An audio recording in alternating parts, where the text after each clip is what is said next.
Hello, YouTube, and welcome to episode 7 of Paulies at the Wheel. It has been a very, very long time since we recorded an episode here on the Manchester United FM 22 save. So if you're very, very excited for this save to return, make sure you smash that thumbs up button and make sure you subscribe so you do not miss any of the action here with Manchester United. Since I last saw you guys, which was the Carabao Cup final, where unfortunately we lost to Manchester City, we then went and beat Southampton after extra time in the Cup, which was nice. In the FA Cup, we then beat West Ham. We then lost to Inter, but we'd already beaten Inter convincingly at home 4-1. So it didn't really matter too much that they scored late in that one because remember, away goals don't count anyway. So we were fine there. And then we've gone and beaten Leicester 3-0, where we were, very comfortable 3-0 up at half time in that game as well. Now, don't have too many big games. We've obviously got the Champions League game here after Burnley. So this is what we're going to be showing you in today's episode. Depending on who we get, we'll see what happens. But let's view the draw. We'll have the quarterfinal and the semi-final draws done here right now. So in the Champions League left is Dortmund, Chelsea, Liverpool, us, Milan, PSG, Sevilla, and Juventus. So I think everyone is targeting Sevilla. I don't really want anyone else, or maybe even Milan. I think we'll take Milan or Sevilla. So first out is Liverpool, and they will play PSG.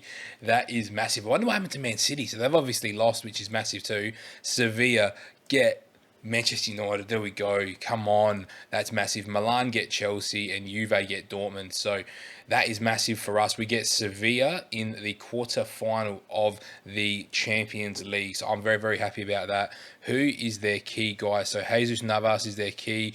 Koundé is their key, and they don't have a top prospect. So that's a great draw for us. Now, we've got to have a look at the semi-finals. So let's go view draw. So first out is Juve or Dortmund. Please give us this side of the draw.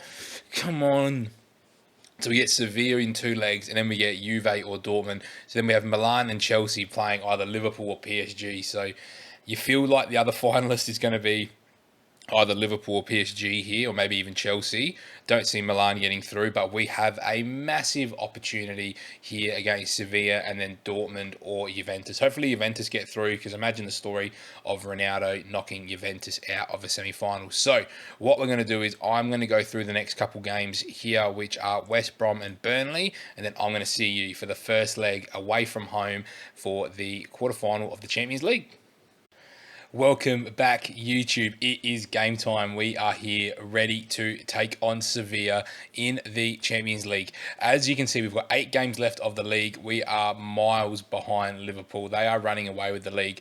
But Champions League looks like it is pretty well locked away, but we want to try and make sure we finish as high up the table as possible. But since you last saw us, we knocked over West Brom 4-0, but we actually drew 1-1 with Burnley, and as you can tell by the starting 11, I actually rotated the team quite heavily. So bit on me. As soon as we actually conceded first here, you can see Chris Wood conceded. I then brought Ronaldo, Sancho straight on, and then we brought Bruno Fernandes on a little bit later into the piece as well. But we did score almost straight away, and Ronaldo got the assist for it. We were coming pretty strong as well. They had 3 shots on target for the whole game. We had 60% possession, but it wasn't enough to get the job done against Sean Dyche's men. But for today, we're only looking at, well, look at this run of form we went through. 4-3-3 actually did a really good job for us, didn't it? But 4-2-4 has been doing a pretty similar job for us as well. But we are ready to go in our competitions here. This is what's happened already. So Milan actually beat Chelsea 4-2 and Dortmund won 2-1 against Juve in the first legs of their games. And we got drawn against Liverpool in a few days' time for the FA Cup semi-final. So what you'll see in the next episode is going to be the second leg of this tie and the Liverpool semi-final at Wembley. So very, very exciting episode coming up very, very soon for you guys. But let's focus on this first game here. We're going with Henderson, Wan-Bissaka, Varane, Maguire, Shaw, Benitez, Bruno. Where's Greenwood? Greenwood will go there. Rashford can go as the pressing forward, and Jadon Sancho can play as the inside forward on this side here. On attack, he does the job perfectly with Ronaldo, and I think we left Mason Greenwood up front when the game. Ronaldo and Marcus Rashford up front as a strike partnership. On the bench, we've got no one really there that we're going to use, so we are ready to go. Before the game starts, get your score prediction in the comments. Let me know if you think we're going to get a very big first leg advantage here. This is a very good Sevilla team. I don't want to overestimate our ability. We're going to go pump our fists. We're going to show everyone that we are the team that should be going through. Let's pump the fists. Let's go look at the opposition. They're playing a 4-3-3. We'll get our assistant manager to have a look at all that. They've got Gomez, Ocampos, Mir. We know of their quality. So let's get into the game. I am very, very excited to see what we can do moving into the quarterfinals of the Champions League. I'm excited. We know about Koundé. We know about Navas. They're going to have a very, very solid defense as well as a pretty good attack. So don't be surprised if there are goals in this tie. As Henderson, why is he flopping over there? It makes no sense whatsoever. But let's get into it. Let's get going. Let's see if we can get an early goal on the board, because our team on paper looks very, very solid. I'm very happy with the majority of the way we've been playing this season, but things do change. For next season, though, we need to find a way to slow Liverpool down. So I think playing them in the FA Cup semi-final, that's going to be really, really important for us, because we're going to need to find a way to overcome that team, because they are just playing at a completely different level to the rest of the Premier League. So let's just get through this season first. We'll deal with next season later. We've got some good players coming in next season, which will help us out. But we've got Ronaldo, Bruno, Greenwood. Can we just pick someone out? It's Benessa. He's got no one to go to. Varane, Benessa. Here we go. Can we just shift the ball? We don't want to keep it stagnant. That's a great ball. It's Ronaldo. And I want to try and see how many times we can scream his celebration in this episode. Here we go. It's Mason Greenwood finding Wan-Bissaka. Greenwood has been an absolute revelation for us. And Ronaldo, I don't know what he's done there. But as I was saying, I think Ronaldo's in the 30s for goals. Greenwood's in the 20s. And it's Ronaldo once again who's almost put us 1-0 up away from home here. And it's surprising that our possession is quite low. This is a tactic that actually tends to hold pretty high possession numbers compared to a lot of the other Premier League clubs. But Sevilla here really dictating the play. I mean, they got Fernando, Delaney and Rakitic. They're three very, very good centre midfielders. It's actually a really good team with Acuna, Carlos, Koundé, Navas. That's a very FIFA-esque defence. But Bruno to Varane, surely he's not offside. Is Rafael Varane onside? Please tell me he's onside, because that would be a great way to start goal review. They haven't told me whether it's been allowed or not. It looks like it has. And it has been allowed. There we go. We're 1-0 up against Sevilla. That's what we want to see. Normally it pops up saying goal allowed or goal disallowed. I'm surprised it just skipped it and didn't even bother to tell us whether it'd gone through or not. But 1-0 up after 24 minutes. That's what we want to see from this United team. We just want to be controlling the play. We want to be using the spaces out wide. This team, though, is probably, arguably, he's probably the best team, I reckon, on paper I've ever had in an FM save. And it's going to be hard. It's interesting because it is going to be really hard to dethrone Liverpool in this save. And that's going to hurt me to say as a Liverpool supporter, which I don't really want to do. But it's Ronaldo and it's Greenwood as I'm mid-sentence. But I think in order for us to dethrone Liverpool, although we've made some good free agent signings coming in for next season, I think once our budgets are set, and especially if we can somehow try and win the Champions League here, if we might need to splash the cash, because if we can win the Champions League this season, then the Premier League is the last trophy we need to win. So we're going to go really, really hard here at the Champions League, because we know the Premier League's pretty well done. There's Liverpool 1-0 up against PSG as well. We know that the Premier League is gone. There's no way we're going to catch Liverpool. It's going to take them to have a massive collapse in order for them to lose the Premier League. So we need to do everything in our power to win the Champions League. And the draw that we've potentially got, especially if we get the side of Dortmund, we've got Dortmund or Juventus. I feel like on paper we're better than both of those teams.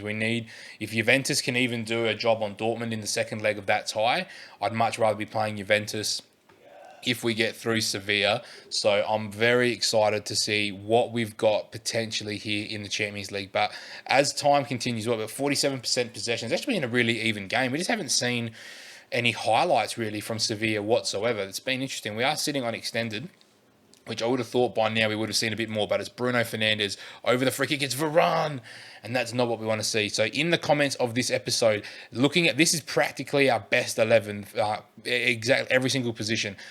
Who do you think we can bring in that is going to massively improve the team? We've got Nicolas Sula coming in. We've got Sakalo coming in as well, who's a great young striker.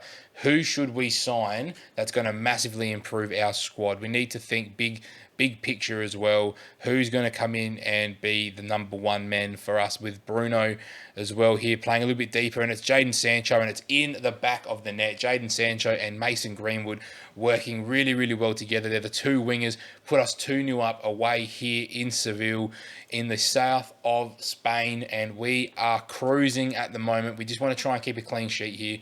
Got to remember there's no away goals, so that's one factor that doesn't really matter as much as it used to. But that was a free kick that was from Bruno, finds Maguire, it's Ronaldo. So I'm thinking for next season our sort of starting centre-back pairing is going to be Nicolas Sula and Rafael Varane. It might actually be the fullback area. It's definitely the right fullback area. So if we can think of a player to bring in as a right fullback, that's probably one area that I'd really like to strengthen, as Marcus Rashford is really struggling with another injury.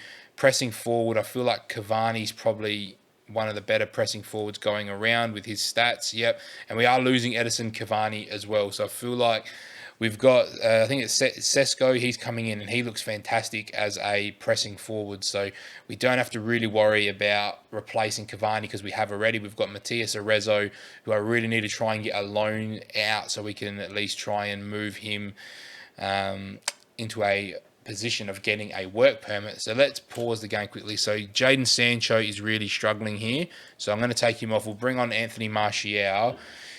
We've got a lot of players here that are struggling. I'm going to bring Alex Telles on for Luke Shaw because he's someone I really can't afford to lose in the long term. So 15 minutes to play here. We are cruising at the moment, but it's Acuna. We know of his quality and what a save by Henderson.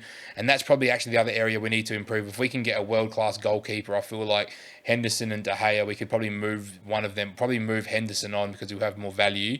And we can probably bring in a proper world-class goalkeeper. But Rakitic finding Acuna into Fernando. Sevilla throwing players forward. Can we capitalise? I've literally got two at the back with a screen there in Fernando. So if we can somehow win this ball, and we do, and we've got a 3-on-2, it's Greenwood driving, and Rakitic has to bring him down. Surely that's a yellow card because that was a professional foul if I've ever seen one in my life. Can we find a third goal? I think if we can find a third, I'd find it very, very hard to believe that we'd throw a 3-goal lead away back at Old Trafford. It's Ronaldo, and let's get it in there. There it is. We get the C in the episode as well in the 80th minute. Cristiano Ronaldo from the corner. He has been banging goals in for fun in this save as a target forward for us. I really just want to try and keep him at the club as long as possible. I don't care how much we have to pay for Ronaldo. I think just his presence is probably the best thing for the young squad that we're going to have next season. But Telles does well. We find Bruno, good ball to Greenwood, and a fourth would just be adding insult to injury at this point, I think, for Sevilla.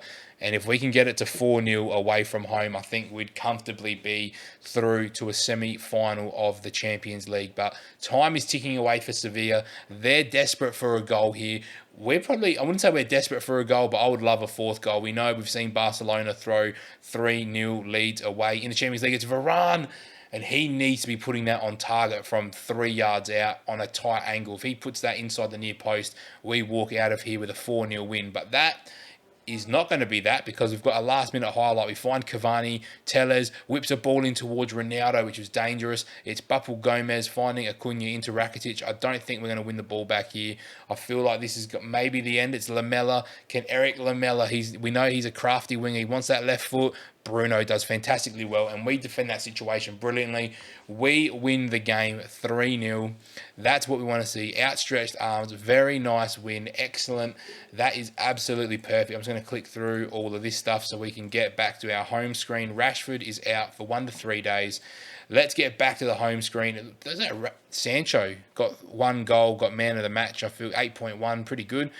That is it for this episode, guys. So if you have enjoyed this episode, make sure you like, comment, and subscribe. I'm very, very excited to see where this save takes us. We are taking on the very, very good Arsenal side. next up, which is going to be interesting, but you guys aren't going to see that. You guys will come back for the Sevilla second leg and Liverpool, and then we've got an interesting run home with Chelsea and Liverpool to play coming up. So if you're excited, hit that like button, and I'll see you very, very soon for the next episode of Paulies at the Wheel.